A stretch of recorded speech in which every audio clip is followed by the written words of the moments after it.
estos 15 días hayan reflexionado sobre el tema que estábamos viendo, sobre qué ídolos tenemos por ahí guardados, ¿cierto? Ese es el tema que hablamos la última vez, viendo a Pablo en Atenas, y vamos a continuar hoy con el versículo 24. Terminamos el 23, donde precisamente Pablo empieza su discurso hablándoles o diciéndoles al pueblo griego de que iba a hablarles sobre el Dios no conocido, de cuales ellos también adoraban, ¿cierto? Y precisamente la reflexión era esa: hasta dónde podemos adorar a un Dios que no conocemos. Muchas veces lo hacemos, venimos a la iglesia a adorar a veces a un Dios que a veces ni conocemos, y creo que siempre nos va a hacer falta por conocer de Dios, y a veces nos hacemos dioses a nuestra imagen, ¿cierto? A nuestra imaginación, lo que nos da nuestra mente, y creo que ese no es el Dios, nunca llega a ser el Dios verdadero, el Dios vivo, que es el que vamos a hablar hoy, y del cual Pablo les hablaba a esos oyentes en Atenas, ¿sí? Hablándoles de un Dios vivo, verdadero, al único Dios verdadero. No había Dios que ellos pudieran crear o formar que se acercara en lo más mínimo, en la más mínima expresión, al único Dios verdadero. Y el mensaje no solamente es para los atenienses, es para nosotros el día de hoy. Y vamos a ver esa presentación. Vamos a hablar de 5 argumentos con los cuales Pablo derriba toda idolatría. Son 5 presentaciones que hoy podemos analizar, estudiar, para poder conocer más a nuestro Dios y sobre todo quitarnos cualquier vicio o argumento de idolatría que podamos llegar a tener, que a veces ni lo conocemos. Así que vamos a estar en el versículo 24, y empieza así: el Dios, esa es la presentación que él hace: el Dios que hizo el mundo y todo lo que hay en él, es Señor del cielo y de la tierra. No vive en templos construidos por hombres. Esa es la primera argumentación que él hace, ¿cierto? ¿Sí? ¿Sí están todos ahí? ¿Están buscando? Y les voy a hablar de un Dios que hizo todo. Acuérdense que estábamos ante los filósofos de ese momento, los epicúreos, ¿y quién? ¿Quiénes eran nosotros? Los estoicos. Donde para unos todo era Dios, ¿cierto? Para otros toda la materia, que simplemente la materia siempre ha existido, nadie la había creado, sino que siempre ha estado ahí. Y para otros grupos todo era Dios. O sea, que ellos mismos se habían autoformado, el cielo, ¿no? Se autoformó, se imitó, simplemente algún espíritu del universo le puso un cierto orden a las cosas, pero ahí siempre ha estado la materia, y esa era el pensamiento de ese momento. Y llega Pablo con una sola frase y tumba todos los argumentos de toda la filosofía en ese momento. Si ustedes ven esta frase que él dice, les da en el corazón de lo que ellos pensaban, de lo que ellos creían. ¿Sí? Les dice: el Dios que hizo el mundo. Cuando para ellos todo el mundo era un Dios. Se puede decir, todo lo que hay en el mundo era un Dios. Entonces, le está diciendo, le está pegando en el corazón directo donde lo que ellos creían, de que simplemente las cosas estaban ahí porque sí, o ellas mismas se habían formado, y por eso ellos la habían formado, que es lo peor. Muchos de los dioses que ellos tenían los habían creado ellos mismos. Y de entrada les dice: el Dios fue el que creó el mundo y todo lo que hay en él. Él es Señor tanto del cielo como de la tierra.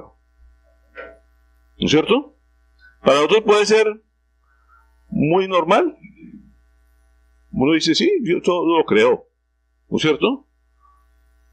Pero eso me hace reflexionar también, digo, ¿de verdaderamente tenemos la confianza de ese Dios creador? ¿Sí? ¿Será que sí?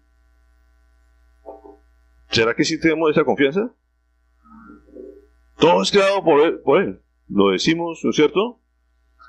Y precisamente cuando uno vamos a analizar nuestro cuerpo, uno entiende que Dios fue el que creó nuestro cuerpo. ¿Sí? No fue papá y mamá. ¿Sí? ¿O sí? O sea, fueron instrumentos de Dios, pero fuimos creación de Dios. Y toda la naturaleza y el medio ambiente y todo lo que la gente se preocupa tanto de que se va a destruir, el Señor dice, yo creé absolutamente todo eso. A veces creemos que sabemos más que Dios en controlar los mares, el cielo, la luna. Están estos días que llegaron a Marte y descubrieron que hay posibilidad de agua. Y uno dice, eso estaba ahí creado por Dios desde mucho tiempo, muchísimos siglos atrás, pero fue creado por Dios. Eso no se creó solo. Si uno se pone a mirar la ciencia de todo el mundo, empieza que el Big Bang, que se creó solo, que una explosión y todo. Muchos todavía creen eso en la actualidad. No entienden que hay un Dios creador de todas las cosas. Todavía hay mucha gente que cree en eso y que simplemente la tierra y los seres y todo se formó porque sí, o sea, hubo una coincidencia de cosas y uno dice, oiga, para eso sí hay que tener fe. O sea, qué cantidad de cosas tenían que dar para formar un ser humano. O sea, y que se haga en serie todavía, o sea, que se repita el fenómeno en serie, pues todavía más aterrador. Digo, para eso sí hay que tener mucha fe. O sea, pero la gente cree en eso. Uno habla con mucha gente todavía en el evolucionismo y que simplemente éramos, no sé, células que fueron uniendo por casualidad y se formó un ser humano. Y dice, bueno, eso todavía es lo que la gente cree. Y después le dice, no vive en templos construidos por hombres. O sea, no hay forma de meter a Dios dentro de un templo. Y le está hablando a un pueblo donde su máxima diosa era Atenea. En ese momento el mayor templo que había en Grecia era Atenea, y para ellos ahí estaba su diosa Atenea. Y él les dice, mire, no hay forma de meter a Dios en un lugar. Todavía la gente cree. Y estos días, andando con algunos familiares, pasaba uno por una iglesia, y eso para muchos todavía pasar frente a una iglesia es símbolo que ahí está la presencia de Dios, o está Dios ahí. Por eso decían su bendición, por como decir, como me santifico, porque ahí está Dios. Y la gente todavía queremos meter, como digo, es una cosa que todavía en el subconsciente hemos crecido con eso. Y por eso la gente cree que venir a la iglesia es venir a la presencia de Dios. ¿O no? ¿Sí? ¿Sí? Todavía creemos en el subconsciente mucho de eso, de que yo voy a la presencia de Dios porque voy a la iglesia. Como si Dios pudiera caber en este lugar o en cualquier otro templo. Entonces, de una vez Pablo les dice, no vive en templos construidos por ningún hombre. Y eso le está pegando directo cuando ellos, todas las construcciones que hacían, era tratando de meter un Dios ahí. Y lo creaban ahí. Y él de una vez les pega directo ahí. O sea, no hay forma de meter a Dios en ningún lugar. Si cabe en algún lugar, pues un Dios muy pequeñito. Por muy grande que sea el templo, va a ser un Dios muy pequeño para el Dios verdadero y vivo con el cual creemos. Entonces el primer argumento que les pone es esto, y les dice, o sea, no está ni, básicamente, le está recalcando dos cosas aquí.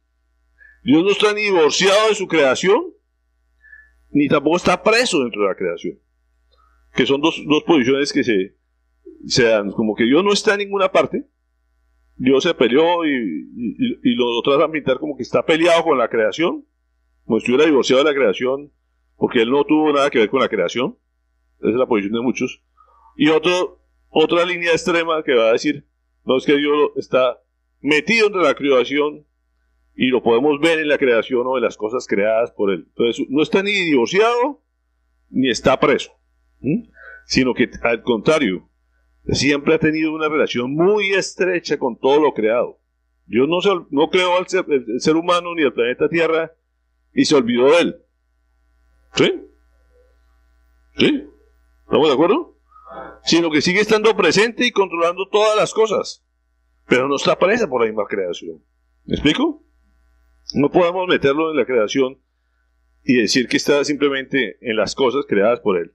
Miremos Isaías 66, del 1 al 2. Hay muchas pasajes en la Biblia donde nos habla sobre esto.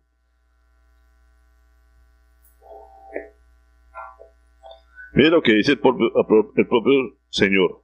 El cielo es mi trono y la tierra el estrado de mis pies.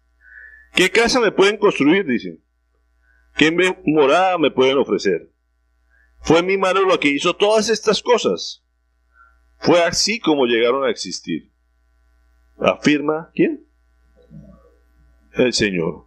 Entonces, uno cuando ve esas construcciones, precisamente las obras más majestuosas que hay en todas las ciudades de este planeta Tierra, ¿qué son? Templos. Se supone que desde la época de las pirámides, son las construcciones todavía más antiguas que tenemos, eran construidas para meter a esos dioses o para decir que era para Dios, ¿sí?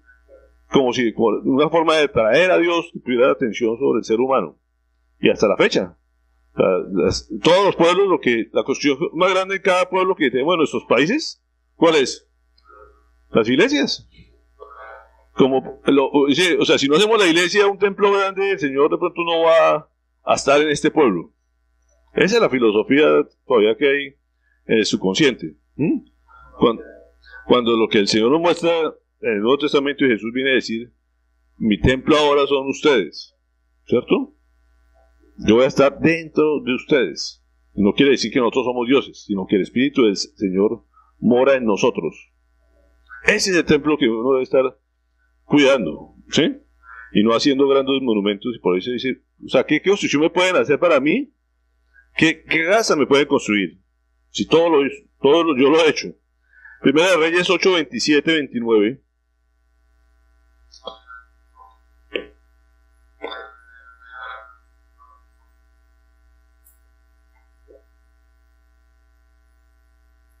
Primera de Reyes 8, 27, 29.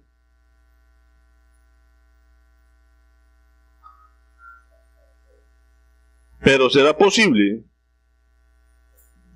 Dios mío, que tú habites en la tierra, si los cielos, por altos que sean, no pueden contenerte, mucho menos este templo que he construido.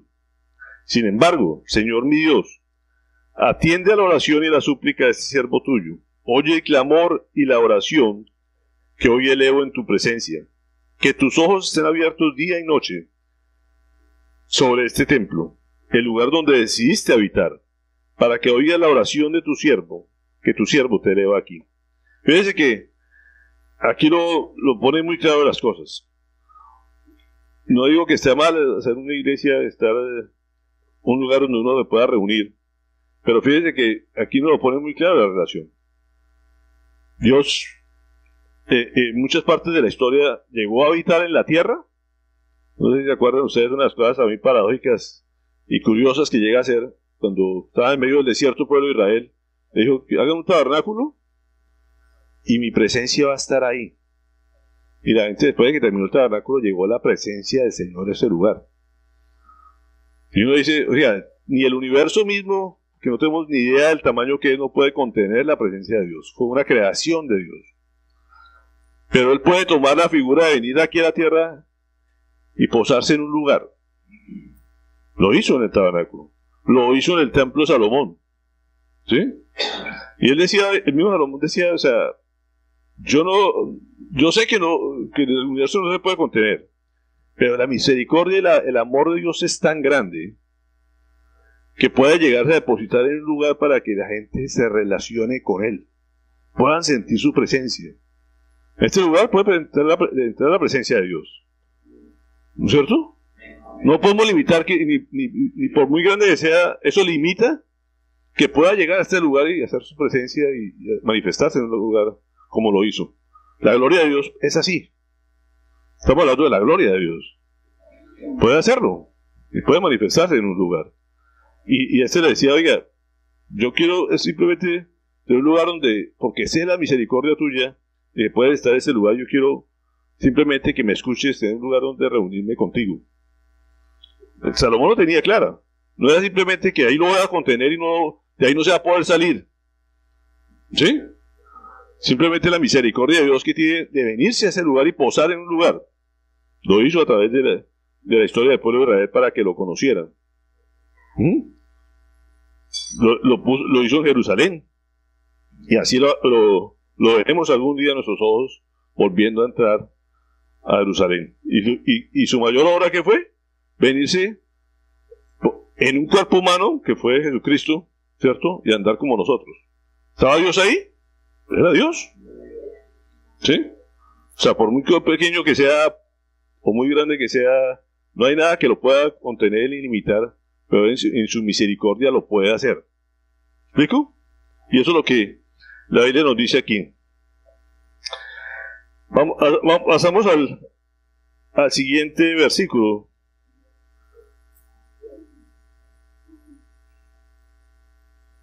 El 25. Y vemos el segundo argumento.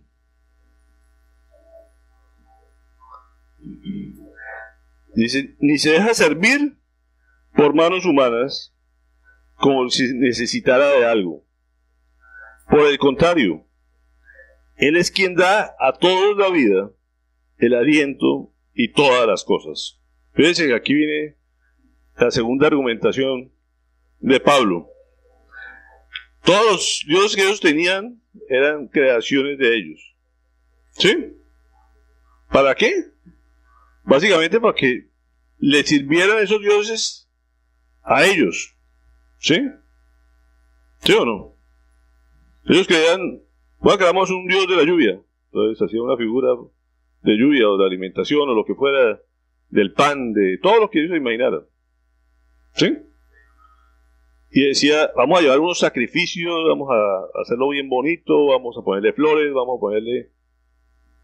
Esa es la mentalidad y hasta la fecha. Toda la gente que adora cosas, hace sacrificios, hace... El mismo templo lo vuelve un ídolo, ¿cierto? Entonces, ojalá que sea bien en la parte más alta de la montaña, donde sea más alto, porque yo quiero subir hasta allá y que vea el esfuerzo que yo hago ante Dios. Y así ganarme el favor de Dios. Hasta la fecha pasa eso. ¿Cierto? Y muchas costumbres que a veces hacemos, que las veladas de oración, muchas cosas que uno se inventa para decir, oiga, voy a hacer algo difícil, o el ayuno mismo lo toman de la manera como un sacrificio para que Dios se fije en mí. ¿Y qué es lo que les dice Pablo aquí? Dice, ni se deja servir por manos humanas, como si Dios necesitara algo. O sea, Dios necesita de nuestra presencia. O sea, el solamente venir a un templo o a un lugar de reunión y se va a hacer, no importa que esté trasnochado, no importa que esté cansado, voy a ir para agradar a Dios. A veces pensamos de esa manera, ¿cierto? Para que Dios vea el sacrificio, el esfuerzo que yo hago de ir un domingo a reunirme, así esté lloviendo. ¿Sí? Como si Dios necesitara que nosotros viniéramos a este lugar. Y lo que es el mismo pensamiento que tenían esos filósofos en ese momento. Les dice, como si Dios necesitara de algo. Por el contrario, Él es quien da a todos la vida, el aliento y todas las cosas. ¿Por qué estamos hoy aquí? Porque Dios nos dio la capacidad de hacerlo. Nos dio los pies, ¿cierto? Nos dio los ojos para poder levantarnos, abrir, mirar por donde el camino. Absolutamente todo lo que tenemos nos lo da Dios. Él no necesita absolutamente de nada. Y todavía en el subconsciente a veces creemos que es que si Dios no viene, va a notar nuestra ausencia y se va a sentir triste porque no... No, nosotros es que venimos aquí porque necesitamos de Él. Necesitamos aprender de Él y en comunión con Él, no Él de nosotros. Entonces, seguimos el subconsciente colectivo, que lo traemos desde los griegos seguramente, ese sentir de que Dios necesita de nosotros, de que vengamos hoy aquí, que demos ofrenda. ¿Sí? Yo siempre he hablado de la parte de la ofrenda de eso, los diezmos muchas veces, y la gente da, porque es que porque si no doy la obra se va a caer. La obra de Dios se va a caer porque no dimos diezmo. No estoy diciendo que Dios no utilice esos diezmos para aumentar su obra, pero ese no es el propósito. La obra de Dios no se va a frenar por nosotros. Él va a hacer toda la obra que ya tiene proyectada, planeada, y va a llegar a los rincones del diezmo o no del diezmo. ¿Me voy a explicar? No es que necesite nuestro dinero. Nosotros es lo que necesitamos soltar ese de corazón para no volvernos avaros y codiciosos. Pero si lo hizo, nos recomendó hacerlo, no era por el bien de Él, sino por el bien nuestro. Y así son todas las cosas que siempre el hombre inventa, a ver qué hago para agradar a Dios, porque pobrecito Dios, o sea, se va a arruinar si no damos plata. Todavía sigue eso pensando en mucha gente. Y Pablo les dice, eso es que Él no necesita de nosotros nada, nosotros somos los que necesitamos de Él. Entonces vamos a un Dios proveedor. Y eso es algo, son dos cosas que ya tenemos que tener claras. Dios es el creador de todo, el dueño de todo, no tenemos forma de contenerlo de ninguna forma, o sea, Él es superior a todas las cosas. Y segundo, nos provee todavía, Él es bondadoso con nosotros. Todo lo que tenemos viene de Él. ¿Sí? Absolutamente nada podemos hacer para agradarlo, ¿no? Para quedar bien con Él. Nada. ¿Estamos de acuerdo? Entonces digamos dos cosas. Dios es el creador y Dios es proveedor de todas las cosas. Y vamos a ver a un Dios que le sirve al hombre. Eso es una cosa que choca con la religión. Siempre la religión que hace es buscar servirle a un Dios. ¿Sí? Y el cristianismo nos ve a Dios sirviéndole al hombre. ¿Se alcanza a ver la diferencia? Siempre la religión es buscar nuevos ritos, cosas para tratar de agradar a un Dios, para que Dios no se llene de ira y nos castigue. ¿Y el cristianismo qué hace? Mostrarnos un Dios que al contrario se sacrifica y entrega a su Hijo por nosotros, por amor a nosotros. Entonces, ¿quién le sirve a quién? ¿Nosotros a Dios o Dios a nosotros? Y al decir esto no quiere decir que está a nuestra disposición y que nosotros le demos órdenes a Él, ¿no es cierto? Sino que al contrario, Él vive pendiente qué necesitamos nosotros. Yo no sé si podemos mostrar la figura de los hijos. Los hijos a veces llega uno a pensar como hijo, que es que uno está al servicio de los padres. ¿No llegamos a pensar eso como hijos? Es que esa mandadera y me mandan y me tratan como, y tráigame y lléveme y cámbiame. Antes era el cambio de canal, ya no hacen eso, pero uno era el cambiador de canal y uno, ¿no? ¿Cómo abusan de mí? ¿Sí? Y no dan cuenta cuando el padre es el que le sirve a los hijos todo el tiempo. Desde chiquiticos uno no hace sino servirles a ellos. ¿Sí? Que con el tiempo uno se vuelve viejo y de pronto se cambian los ciclos y terminan, uno necesita que le ayuden y que le sirvan ellos a uno.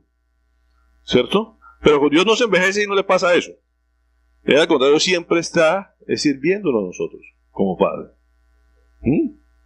¿Sí? ¿Sirve la ilustración o no? Romanos 2:4.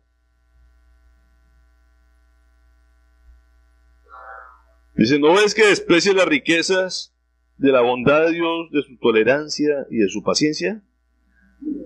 ¿No ves que desprecies las riquezas de la bondad de Dios, de su tolerancia y de su paciencia, al no reconocer que su bondad quiere que llevarte al arrepentimiento? O sea, uno dice, Dios está ahí para servir, para hacer cuando yo necesito, y uno dice, oiga, uno no alcanza a ver que lo que Dios, toda su bondad y todo lo único que busca es que uno se arrepienta, que se humille ante Él. Porque Él le dice, oiga, déjese creerse tanta cosa, ¿sí? Yo soy grande, usted es el que necesita de mí, y dice, oiga, Dios es muy paciente, ¿o no? Yo toda la vida he sido muy paciente, esperando que el hombre reconozca su condición de ser humano creado, como criatura de Dios. Pero todo el mundo a veces cree que somos como dioses, y que Dios está a nuestro servicio, ¿sí? Y que le podemos dar órdenes a eso. Y eso a mí esta enseñanza de hoy me ha hecho reflexionar mucho en la forma que uno ora. Como tú oras, muestras la relación y como ves tú a tu Dios. ¿Sí? Y yo no sé, a veces caemos en la rutina de ponernos a orar, a hacerle peticiones y casi que ordenanzas a Dios.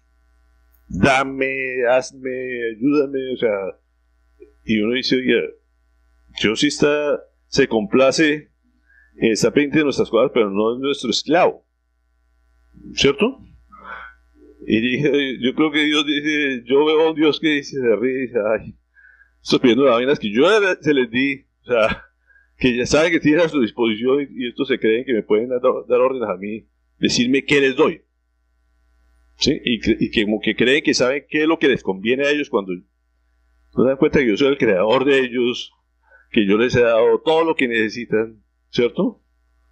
Le he dado el poder, pero me toca tener paciencia con estos cabezaduras, o sea, que no entienden. Pero uno tiene que ponerse con esta charla a pensar cómo es que yo hablo con él. Cuando uno ora, cuando la gente ora, uno sabe cómo están viendo a su Dios, qué relación íntima también tienen con Dios, cómo es la forma de ver a su Dios. Esa es la realidad, la oración es lo que muestra eso. Y lo que nos dice aquí, oiga, lo único que busca es que se arrepientan del ser humano. Siempre el mensaje de Dios es arrepiéntase, humíllense ante Él. Entonces, reconozca quiénes somos y quién es Él. Ese es el mensaje siempre de la palabra. Salmo 50, 9-14, del 9 al 14.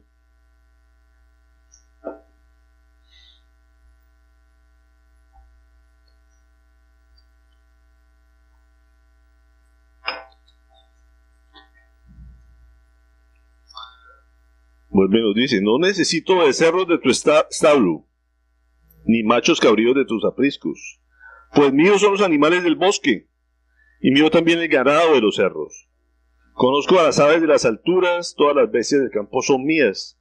Si yo tuviera hambre, no te lo diría, pues mío es el mundo y todo lo que contiene. ¿Acaso me alimento de carne de toros, o con sangre de machos cabríos? Y le dice, ofrece a Dios tu gratitud,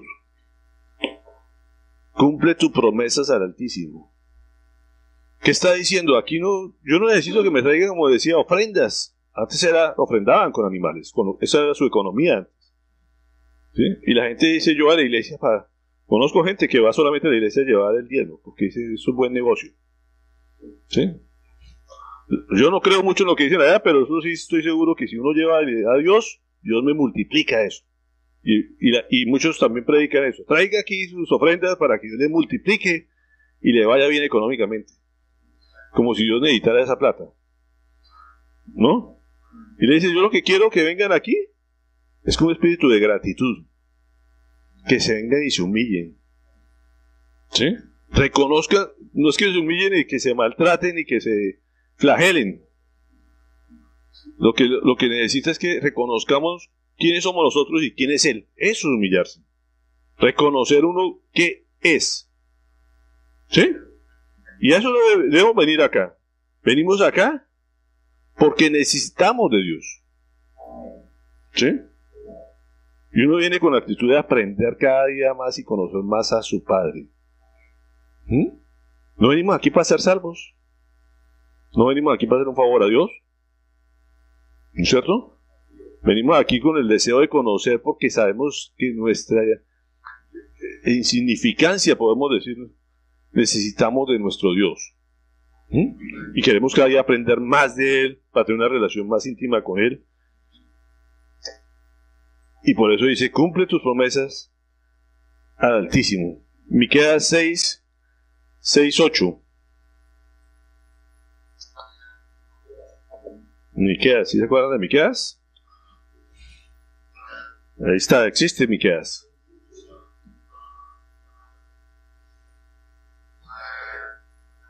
Fíjate la pregunta que hace aquí Miqueas. Dice, ¿cómo podría acercarme al Señor y postrarme ante el Dios Altísimo? ¿Podré presentarme con holocaustos o con becerros de un año? ¿Se complacerá el Señor con miles de carneros o con 10,000 arroyos de aceite? ¿Ofreceré a mi primogénito por mi delito, al fruto de mis entrañas por mi pecado? Ya se te ha declarado lo que es bueno. Ya se te ha dicho lo que de ti espera el Señor. Practica la justicia, la misericordia y humíllate ante Dios. ¿Sí? Dios no necesita que traigamos absolutamente nada. Eso es lo que hacían los griegos. No digo, hagamos un templo para que el Dios de la lluvia no se enoje y nos meta en verano eterno. Entonces hacían el templo para eso. ¿Sí? Todo el tiempo eran haciendo sacrificios y buscando cosas para agradar al Dios que ellos crearon. Y Pablo les dice, no señor, es que Dios no necesita nada de ustedes.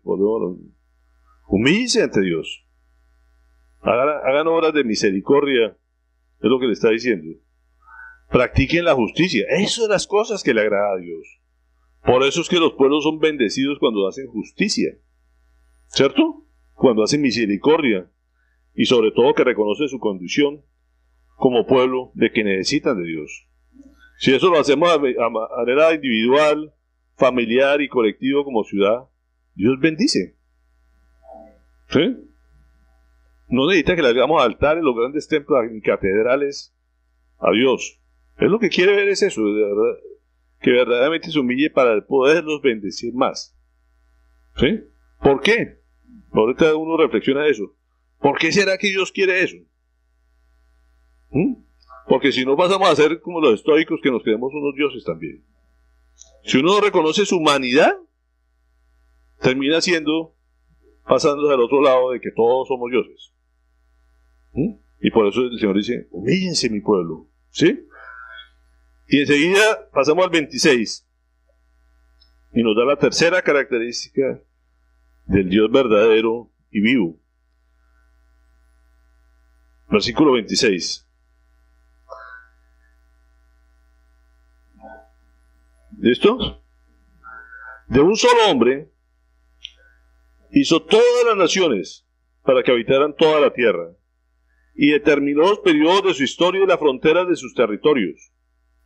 Esto lo hizo Dios para que todos lo busquen, y aunque sea a tientas, lo encuentren. En verdad Él no está lejos de ninguno de nosotros, puesto que en Él vivimos, nos movemos y existimos, como algunos de sus propios poetas griegos han dicho, de Él somos descendientes. Por tanto, siendo descendientes de Dios, no debemos pensar que la divinidad sea como el oro, la plata o la piedra, escultura hecha como resultado del ingenio y la destreza del ser humano.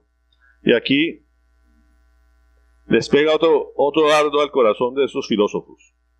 Le está diciendo al propio pueblo más engreído en ese momento, o sea, ellos eran los sabios, o sea, los chachos de ese mundo, que en el momento era el mundo moderno de ese entonces.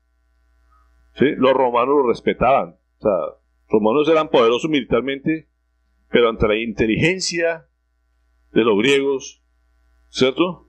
Decía, ya, no nos metamos con esta gente. Entonces ellos se consideraban superiores a todo el mundo. Eran, se puede decir, los argentinos de esa época, o sea, llevándolo al tiempo, estaban por encima de todos. Y les dice, oiga, todos venimos del mismo cuerpo, del mismo hombre. Todos venimos de Adán. ¿Sí?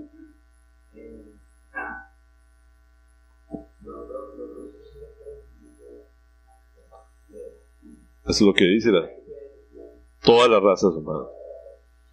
Eso la ciencia, hace poco precisamente hicieron un estudio, unas conferencias muy interesantes en eso, cómo han demostrado genéticamente que todos dependemos de un solo gen. ¿Sí? Todos. No ha habido, no hizo un hombre negro, un hombre amarillo, todos tenemos la misma información genética, porque venimos de un solo gen.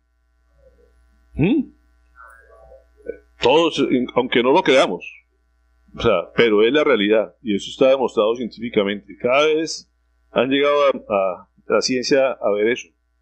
Entonces aquí no hay nadie que se venga a crear de mejor raza, de tener más sangre azul o más sangre o menos sangre que los demás. ¿Sí?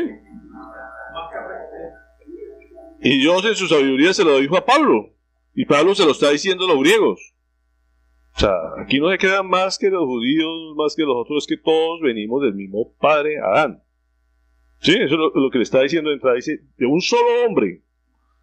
Eso le rompía también todos los pensamientos, el conocimiento que ellos tenían en ese momento. ¿Sí? Dice, hizo todas las naciones, pero le está diciendo de un solo hombre. Tiene el mismo material. ¿De qué está hecho el ser humano? ¿Ah? ¿Y de qué material es? Ni de carne ni de hueso. De tierra. Tenemos la misma composición del barro. Está demostrado científicamente. Y dice, pues nosotros venimos de la tierra y volvemos a convertirnos en tierra cuando nos muramos. ¿Sí? Tenemos la misma composición del barro. ¿De qué te crees? O sea, no, que es que mi carnecita, no. Químicamente tenemos la misma composición del barro. Nosotros, ¿qué somos la mayoría de cosas? Agua. ¿Qué hizo? ¿De dónde? Dice que lo hizo con agua y con barro. ¿Como de la tierra? ¿Cierto? Eso es lo que dice la. Y lo único que ha hecho la ciencia es demostrar, comprobar lo que Dios había dicho. Pero en realidad nosotros somos pura agua y tierrita. Tenemos la misma composición de la tierra. Por eso cuando nos muramos vamos a hacer tierrita, polvo. ¿Ah? Entonces le está hablando del origen del ser humano, de los gringos, diciendo que ustedes no le crean nada, que ustedes son de la misma tierrita que nosotros. ¿Sí? Somos del mismo material y de la misma sangre. No que porque grupo A o grupo O se van a creer superiores, o sí, o algunos son AB, o nada de eso lo hace superior. Son grupos de sanguíneos, pero no tiene nada que ver. La sangre de composición es la misma para todos. ¿Estamos de acuerdo ahí? Y eso es lo que el Señor. Daniel 4:35, perdón. Ninguno de los pueblos de la tierra merece ser tomado en cuenta. Dios hace lo que quiere con los poderes celestiales y con los pueblos de la tierra. No hay quien se oponga con su poder, a su poder, ni quien le pida cuenta de sus actos. Todas las naciones, absolutamente todas las naciones, las divisiones de la tierra, los continentes, los hizo el Señor. Que Dios permitió guerras, que permitió gente tirana para tomarse territorios, Él lo permitió así. ¿Sí? Pero eso no quiere decir que una nación es más poderosa o más especial que otra por lo que tiene. Todas las divisiones de la tierra, todos los pueblos, todas las razas, porque aquí también se refiere a razas, las hizo el Señor, las permitió el Señor. Hablábamos de los colores de la piel. Él permitió todo eso de una sola celda. Y dice que también las naciones las ha permitido Él. Hasta la fecha. O sea, uno ahorita que viajamos dice, no, es que esto era antes Yugoslavia, ahora es Croacia, ahora no sé qué. Han venido cambiando a través de la historia. Lo que eran unas naciones hace unos años ya no son las mismas naciones. Ahora son otras. Pero Dios ha permitido eso en su momento particular en la historia con un propósito. No por eso puede uno creerse más que porque somos Colombia, somos más que Venezuela, o Venezuela más que Colombia. No, todos éramos de lo mismo, y si ha permitido Dios las divisiones, porque las ha permitido Él, ha sido con un propósito.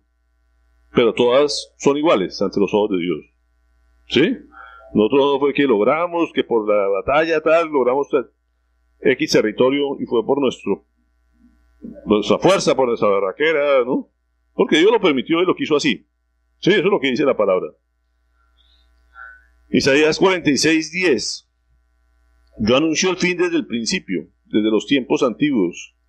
Lo que está por venir, yo digo, mi propósito se cumplirá y haré todo lo que desea.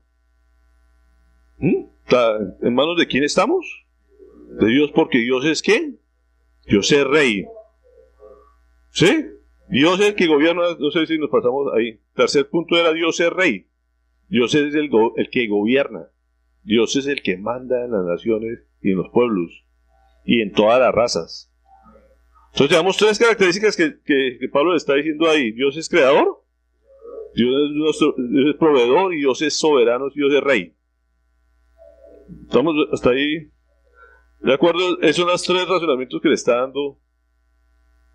Y además el rey no está lejano. El versículo 27, si se dan cuenta ahí, dice: puesto que en Él vivimos, nos movemos y existimos. ¿Cierto? Dios no está lejos, le dice. El que lo quiera encontrar, lo encuentra. Así sea tientas, que de una forma, como digo, así esté ciego, es una forma de decirlo. Así esté ciego, no tiene excusa para no conocer a Dios. Dios los debe sentir uno en todas las cosas. Como decía esta mañana que hablábamos, me decía, le digo, ¿cómo estás? Bien, porque me levanté de la cama. O sea, Yo abro los ojos. ¿Y por qué abro los ojos? ¿Por qué ves? Porque Dios te lo permite. ¿Sí? Y si está ciego y se puede bajar de la cama, ¿por qué pudo bajar de la cama? Porque Dios se lo permitió. ¿Sí? Y eso es algo que tenemos que tener siempre en nuestra mente. Todo lo que hacemos es porque Dios lo permite y lo quiere así. Dice, puesto que en Él vivimos, nos movemos y existimos. ¿Es una frase de Pablo? No. Es una poesía de Epiménides. Y aquí vemos también algo bien especial de Pablo. Pablo utiliza cosas que hablaban ellos que era conocida para el pueblo griego. Utiliza uno mismo de sus poemas, ¿sí? Que podía ser que ellos habían hecho para otro Dios, pero él le dice, mire, el Dios que yo le presento, por ese sí cumple eso. Son herramientas que uno debe utilizar con el no creyente, ¿cierto? Uno dice, oiga, ¿usted le puede testificar a un creyente con un vallenato? ¿Con la letra de un vallenato? Si el Señor le permite a usted conocer algo de la letra del vallenato que pueda hacer para que él entienda lo que es el verdadero Dios, ¿hay algún problema en eso? No, utilícelo. Pablo lo está utilizando, agarró un poema de ellos, de Epiménides, que ya había dicho esta frase. Dice, no sé a quién se la habrá cantado, a quién se la habrá declamado, ¿sí? Pero eso que dijo él se cumple en mi Dios, ¿cierto? Por él vivimos, nos movemos y existimos por este Dios. Sí, no sé a quién le habrá declamado el otro, pero ese no cumple eso, sino este sí lo cumple. Él utiliza una frase conocida para ellos, un poema de ese momento seguramente muy popular, y le saca esa frase. Y él le dice, pues los mismos poetas de ustedes lo dicen, pero ese es el Dios que lo cumple. ¿Sí? Y enseguida utiliza otra frase de otro poeta para darles el cuarto característica. Dios es Padre. Y lo saca él. De él somos descendientes. Eso lo había dicho precisamente esos otros poetas, que Aratos y Cleantes. Él dice, entienda que toda la creación fue hecha por ese Padre. De él somos sus descendientes. Y está diciendo, nosotros tenemos los genes, se puede decir, de Dios. ¿Es verdad o no? ¿Somos hijos de él? Aquí quiero aclarar algo, porque no todos, todos somos su creación, todos venimos de su aliento de vida, ¿cierto? Él nos creó y somos sus hijos.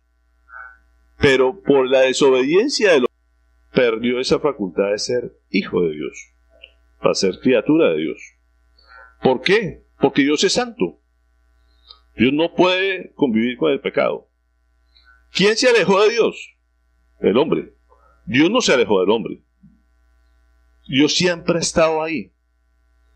Y Él, todo desde la creación del mundo, lo que ha querido es que vuelvan al origen, que volvamos a estar en el paraíso, donde todo nos proveía, donde todo nos cuidaba, donde todo, ¿sí? Porque estábamos bajo su gobierno. Era su reino, el paraíso. Y se cumplía toda la voluntad de Dios, se hacía todo lo que Dios decía. Pero cuando el hombre decide desobedecerle, se aleja a hacer lo que bien le parece. Y es cuando dice, hombre, pues, que son mis hijos, pero no gozan los beneficios como hijos, ¿sí? Sino como criaturas. Y van a vivir lo que bien les parece.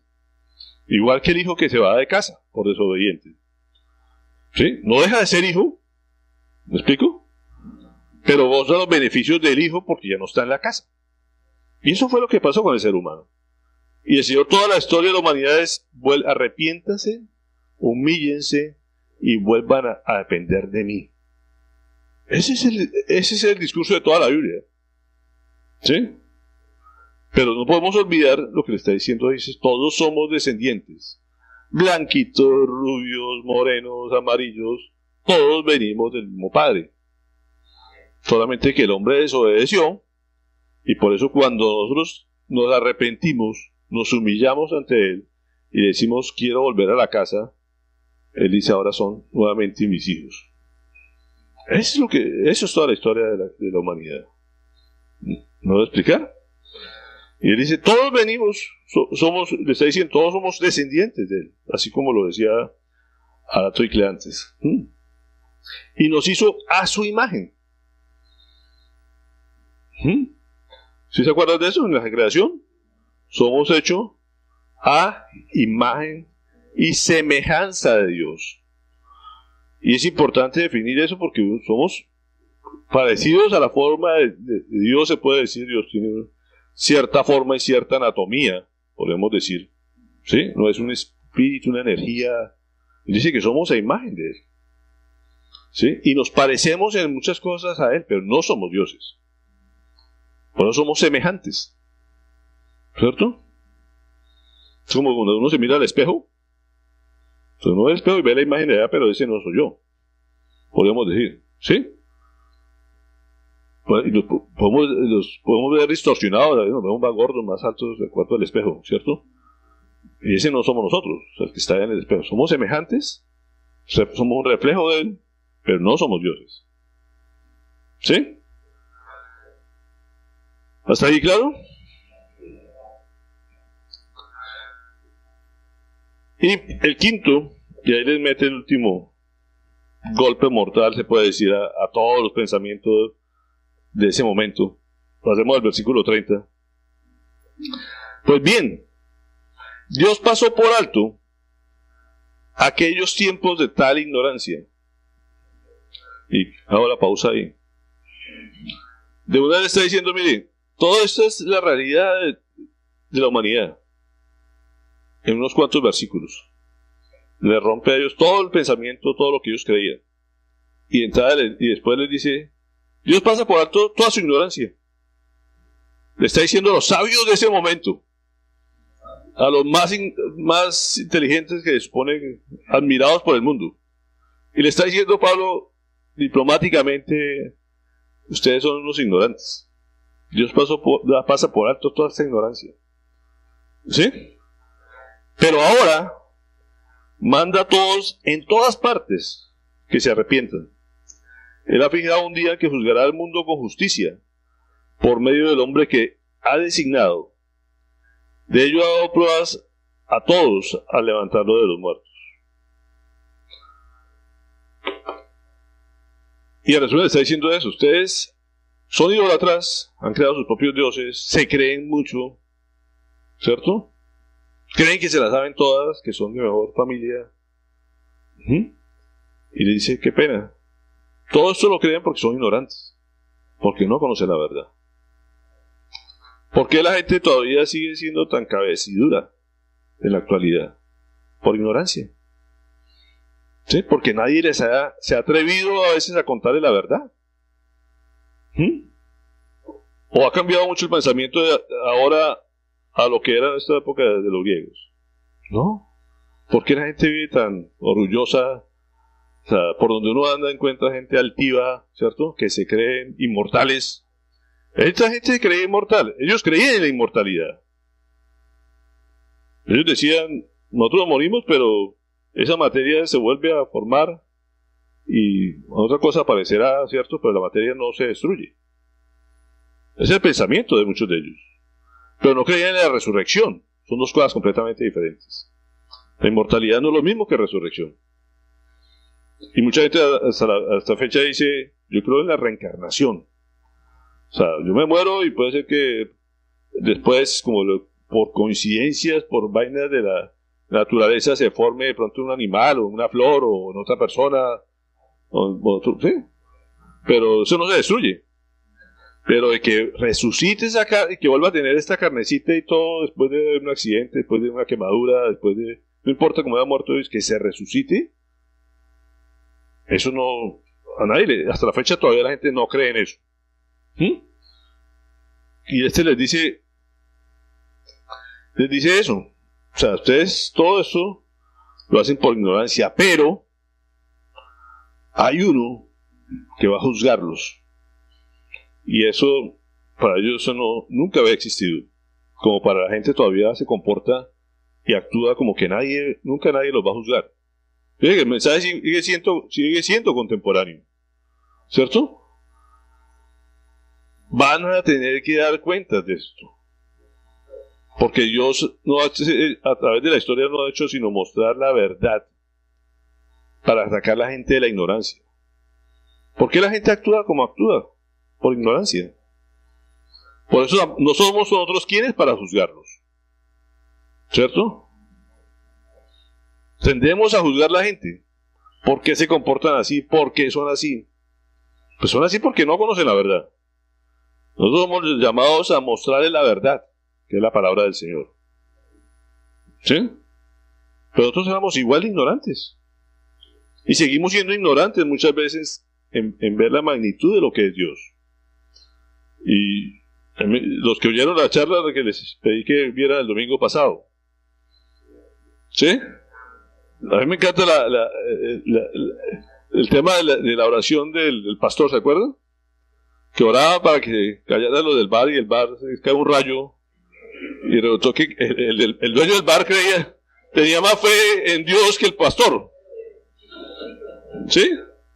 Y nos pasa a nosotros porque a veces no entendemos lo que es Dios. Y leía, es uno de los libros que leía estos días en el viaje, hablaba también de otro pastor que su hija estuvo en contacto con una hiedra venenosa, estas matas que pringan y le dan sarpullido y es un dolor terrible. Y él la lleva con el médico y el médico le dice, no hay nada que hacer, esto hay que esperar que pase el efecto, puede echarles estas pomaditas y eso, pero eso le va a doler. Y no hay nada que hacer, y eso lo normal es que dure 8 días con un dolor intenso hasta que desinflame y le pase, pero mientras tanto a aguantar, porque no hay nada que hacer. Llegaron a la casa y la niña le dice al papá, pues yo lo que voy a hacer es orar para que Dios me quite este comezón. Y el papá le dice, pues darle un consuelo, ora, pero el médico dijo que eso eran 8 días que te iba a doler, ¿no? Y ella dijo, bueno, y se fue al cuarto y al otro día se levanta gritando la niña, mire mi espalda, mire, estoy completamente sana. El pastor se quedó así como diciendo, oiga, esta creyó más que yo, o sea, ella oró con fe y el Señor la sanó. Y a nosotros pasa lo mismo. O sea, a veces creemos que Dios está entretenido, que está lejano, que Él no puede hacer eso. ¿Cuántas cosas pedimos a Dios dudando en nuestro corazón de que eso es imposible que lo haga? ¿Por qué? Porque no conocemos a ese Dios en muchas cosas. Hasta no ver toda su fortaleza, toda su potencia, todo su poder, o sea, no lo conocemos. Es importante conocer experiencias y testimonios de que Dios es real, que Dios está vivo, ¿sí? Que Dios puede resucitar muertos, puede sanar cosas que la ciencia no puede sanar. Ese es nuestro Dios, ¿sí? Pero si no conocemos, si no vemos las cosas, seguimos siendo ignorantes y creemos que Dios no puede hacerlas. Pero es importante los testimonios de la vida de las personas, porque somos seres humanos que queremos ver evidencias. Esa es la realidad, ¿sí? Todos tenemos algo de Tomás, como dicen, de que dudamos, ¿sí? Que necesitamos ver para creer. Mire Efesios 4:18 dice, a causa de la ignorancia que los domina y de la dureza de su corazón, estos tienen oscurecido el entendimiento y están alejados de la vida que proviene de Dios. Es una frase fuerte que está diciendo aquí, pero es la realidad. La ignorancia domina a las personas, por eso actúan como actúan, ¿no es cierto? Y esa ignorancia hace que muchas veces el corazón se endurezca y que, como digo, por más sabios que se creen, no se dan cuenta que tienen oscurecido el entendimiento y por eso están alejados de la vida que Dios quiere para ellos, ¿cierto? Esa es la realidad, eso es lo que nos hace diferentes. ¿Quién nos quitó esa venda de nuestros ojos? ¿El Señor? No porque seamos más inteligentes que los otros. Es cuando entiende uno la gracia. Porque ya no adoramos cosas, estatuas, ¿cierto? Y uno dice, pero ¿a quién le cabe que algo que hacen de madera o de yeso puedes tener poder sanar a las personas? Creo que la mayoría de aquí ya prueba superada, como dicen. Creo. Yo quiero creer. Pero a veces la gente o carga su cosita en la billetera, cree que un papel lo puede liberar o las piedritas. Y uno dice, ya en ese momento dice, pero ¿quién puede creer en eso? Pero la mayoría de gente cree en eso. ¿Por qué lo cree? Porque son ignorantes. Porque son ignorantes y no porque lo llegamos a hacer, porque fuimos ignorantes. Como todavía nos quedan cosas todavía, como digo, de que si no voy a la iglesia, de pronto me cae la maldición. O sea, todavía hay cosas como esas que mantenemos y seguimos cayendo en mucha ignorancia. Por eso la importancia de conocer la palabra y conocer la verdad, para que seamos libres de todas esas cosas, ¿cierto? Miren lo que pasa aquí con esto en los siguientes versículos, después de que da este mensaje y les toca el tema de la resurrección. Él ha fijado un día en que juzgará al mundo con justicia por medio de un hombre que ha designado. Fíjense que aquí no menciona a Jesús para nada. ¿Por qué no nombra a Jesús? Porque nadie lo conocía. Él está hablando de un Dios que ellos desconocen, ¿cierto? Y nunca han oído de Jesús. Pero él dice, mire, ese Dios ha designado a un hombre. El que los va a juzgar a ustedes es un hombre. Les dice que él ha designado, de ello ha dado pruebas a todos al levantarlo entre los muertos. Y ahí sí que les dijo, no, sí ya, hasta ahí no aguantamos. Porque que nos venga a juzgar un hombre, ¿cierto? Que resucitó, eso sí ya.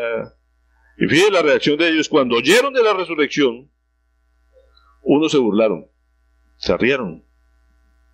¿Ustedes saben lo que es hablarle a un intelectual de la resurrección?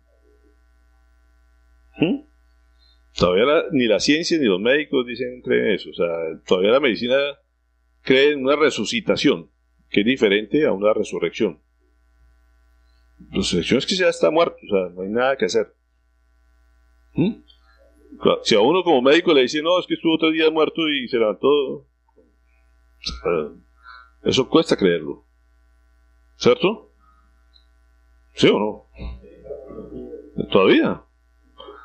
Imagínense la reacción de ellos, los sabios de ese entonces, y le dice, el que lo va a juzgar a usted es un hombre que el Señor resucitó como prueba de que Él es el que iba a juzgarlo. Todo lo que dice en su palabra de Él está anunciado desde el principio de que íbamos a ser juzgados por su Hijo, que iba a venir a esta tierra a vivir como ser humano, que iba a ser crucificado y que iba a resucitar y ese nos va a juzgar. Ese es el mensaje que Pablo le está diciendo. ¿Qué fue la reacción de ellos? Se rieron. Como muchas personas que uno le comparte el evangelio y se burlan en la actualidad. Otros dicen que, pero otros le dijeron, queremos que usted nos hable en otra ocasión sobre este tema. O sea, uno dice, sí, está como interesante la cosa, como que me genera cierta inquietud científica, me clava una espinita, como que esto hay que digerirlo, ¿cierto? Esa es la reacción de muchos también, cuando uno les comparte. Que se llegue a arrepentir, pueden pasar años, y puede ser que, dice, como dice ahí, en otra ocasión, de pronto esa ocasión nunca se da, y se perdieron, ¿cierto? Y en la fecha pasa la misma reacción. Son los 3 tipos de reacción. En ese momento, Pablo dice que salió de la reunión y algunas personas se unieron a Pablo y creyeron. Dice, unas personas creyeron. Cuando dice una persona es diferente a cuando hablaba de las otras ciudades, como la gran multitud, muchos. Fíjate que uno viene de las otras ciudades hablando de que muchos se habían convertido, ¿cierto? Pero aquí dice unos cuantos creyeron. Entre ellos estaba Dionisio, miembro del Areópago, fíjate que uno de los duros, creyó también una mujer llamada Damaris y otros más. Pues nos habla de unos cuantos. La prueba, como digo, clave en todo esto es que el que va a juzgar fue el que resucitó. Eso es clave, ¿cierto? Eso la gente no lo acepta fácilmente. Le pasó a Pablo aquí. Miremos lo que dice Romanos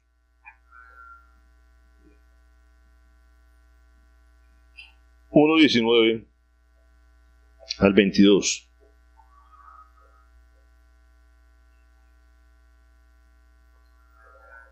Me explico. Lo que se puede conocer acerca de Dios es evidente para ellos, pues Él mismo se lo ha revelado. Porque desde la creación del mundo las cualidades invisibles de Dios, es decir, su eterno poder y su naturaleza divina, se perciben claramente a través de lo que Él creó, de modo que nadie tiene excusa. A pesar de haber conocido a Dios, no lo glorificaron como a Dios, ni le dieron gracias, sino que se extraviaron en sus inútiles razonamientos, y se les oscureció su insensato corazón. Aunque afirmaban ser sabios, se volvieron necios. Y eso es lo que pasa hasta la fecha. Uno le habla el mensaje de salvación a la gente y empiezan los grandes pensadores a dar teorías, a debatir, ¿cierto? Eso es lo que habitualmente pasa con la gente que se cree sabia. Que se la saben, son inteligentes. Una de las cosas de las personas, de las áreas más complicadas para uno compartir, como en el área académica de las universidades, como les decía, porque todos se creen sabios, se las saben todas. Entonces, hablarles de Dios, eso no es real. O sea, por eso dice el Dios invisible, que ha dado muestras a través de todo. Como digo, debería ser lo contrario. Cada vez que la gente se acerca más a la ciencia, no le queda más sino decir esto no tiene otra explicación, sino que un Dios creó todas estas cosas, ¿cierto?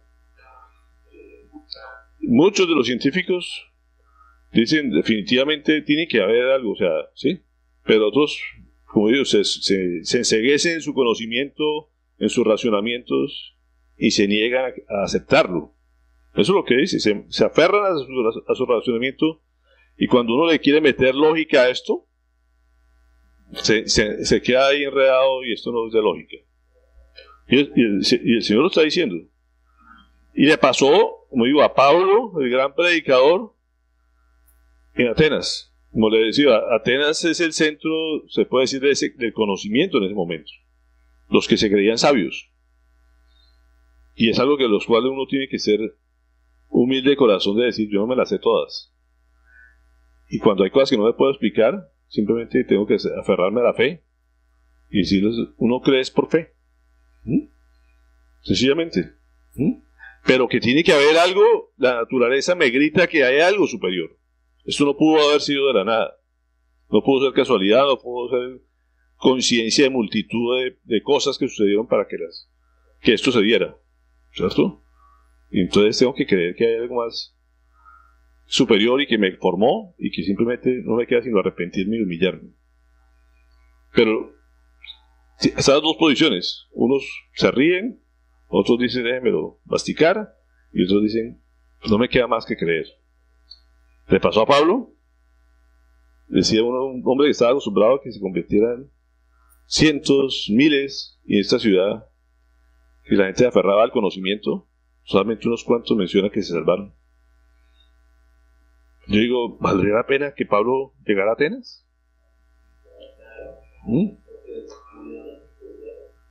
Con que uno creyera, valía la pena. Ya eso fue motivo de fiesta, era motivo de la esta. Y muchas veces no nos atrevemos a hablar porque decimos, no, de pronto aquí nadie cree. Pero fíjate que Pablo dijo, menciona un par de personas básicamente que creyeron. Los que lo mencionan seguramente fueron los seguidores de que verdaderamente, pero otros creyeron y no pasaron desapercibidos. Pero nos hace ver esto la palabra de Dios para eso. En el medio que estés, si estás en medio universitario o lo que sea, vale la pena compartir. No con la esperanza de que todos se arrepientan, pues ojalá, pero puede ser que solamente uno. Y si es uno solo, vale la pena. ¿Sí? Que no tenga los argumentos científicos, no lo vas a tener nunca. para demostrar que Dios existe. ¿Sí?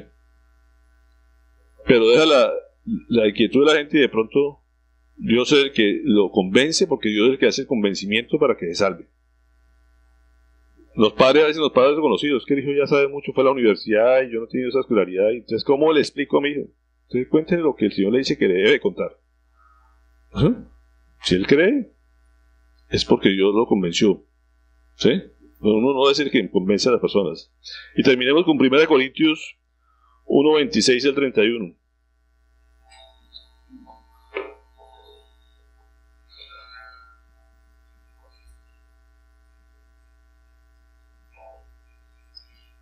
Hermanos, ¿ya lo tienen todos?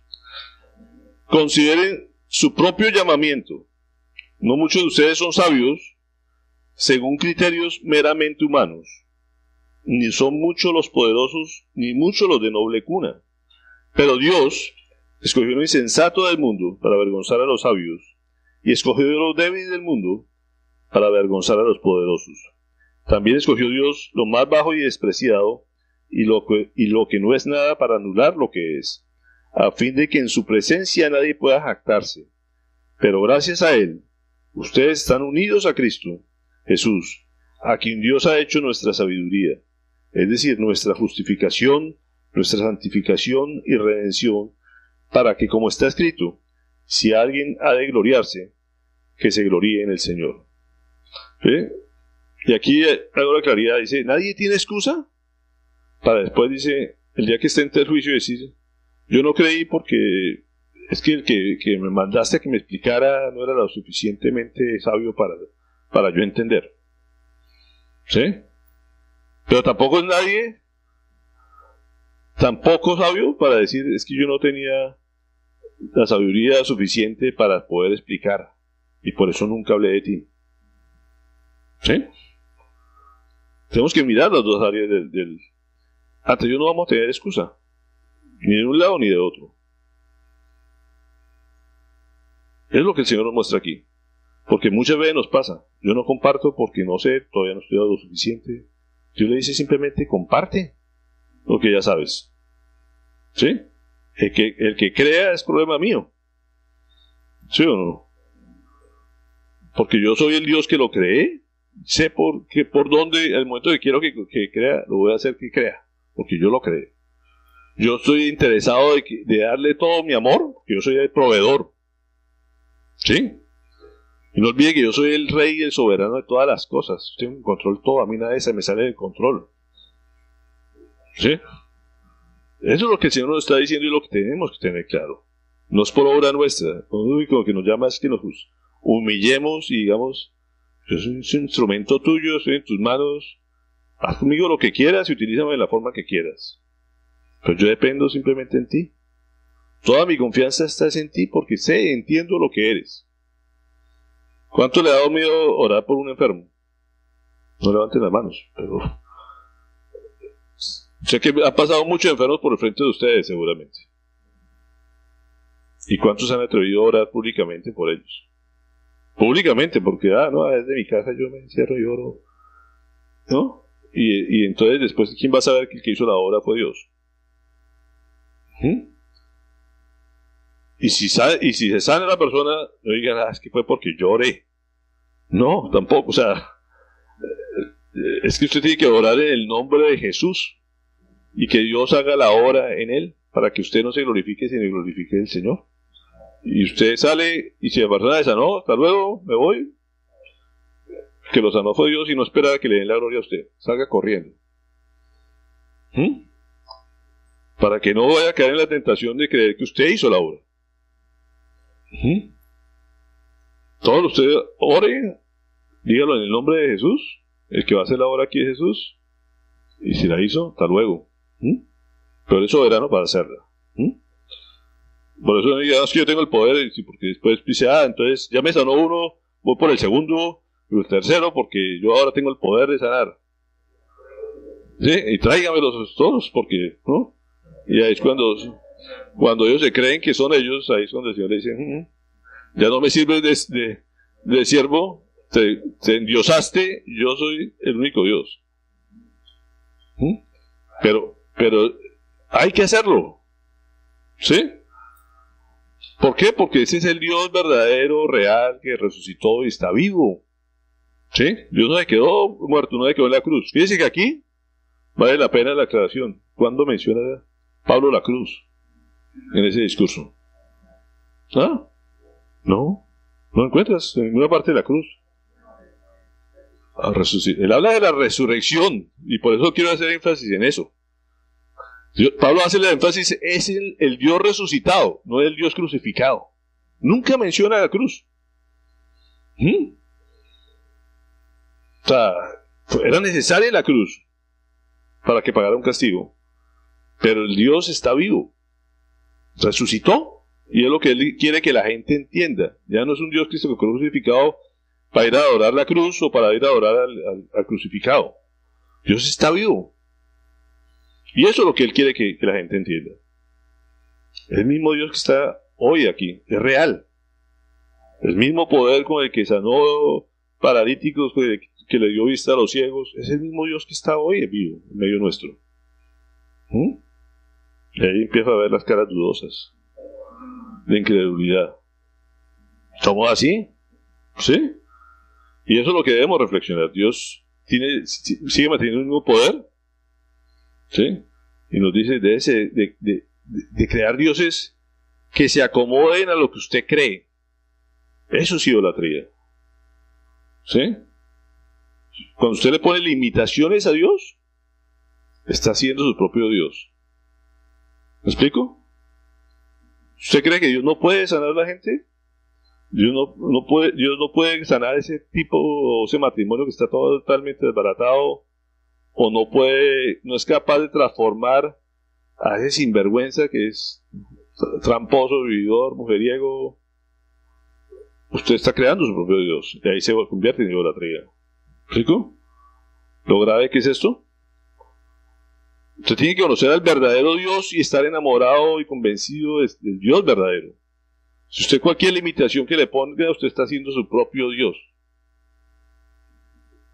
¿Sí me lo he explicado? ¿Me alcanzan a entender? Y lo hacemos permanentemente. Yo no oro por la persona porque ese ya está perdido, ese ya está condenado. No tiene ya salvación, no tiene perdón de Dios, como dicen por ahí. ¿No es frecuente esa frase? ¿Sí? Por ahí, viendo chats estos días por ahí, ¿no? Que mataron a un gato, y si mataron a ese gato, debe ser alguien que lo envenenó y no tiene perdón de Dios. Digo, pues no sé cuál Dios habla, porque los dioses que conozco perdonan a que mate gatos o algo. Ese es nuestro Dios, perdona absolutamente todo. Entonces no hay nada que se salga de las manos al alcance del perdón de Dios. Y así para muchas cosas Dios no es capaz de eso. Dios no puede con eso. No puede con mi problema.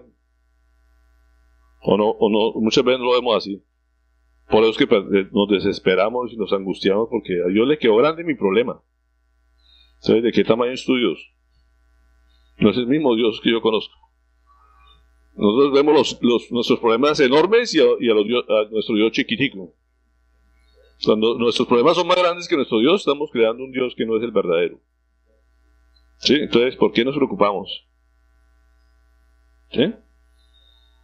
Tiene que ver con eso, porque es que ahí pide el razonamiento, a actuar, empieza nuestra parte ateniense. ¿Me explico? Empieza nuestra parte ateniense a meterle lógica a la cosa y decir, es que Dios, esto no, o está muy lejos y no se da cuenta de esto, o le quedó grande. Lo hacemos frecuentemente, y ahí nos convertimos en idólatras. Y Dios detesta la idolatría. Y eso nunca debemos perder de vista eso. Dios detesta la idolatría. Dios es un Dios celoso. Cuando tú no confías en Él, lo estás cambiando por un Dios que no es capaz de eso. ¿Ven lo profundo de este asunto? Y creemos que los idólatras solamente son los que se arrodillan ante una estatua. No. Nosotros tenemos todavía muchas cosas de idolatría. Y tenemos que ser conscientes de eso. ¿Sí? Y también aceptarlo por fe. Porque si dicen, no, eso no es un ídolo, y empezamos a razonar y ahí nos empezamos a enredar. Y resulta que Ahí nos enredamos. Estamos enredados y atados. Preguntas, comentarios, adiciones.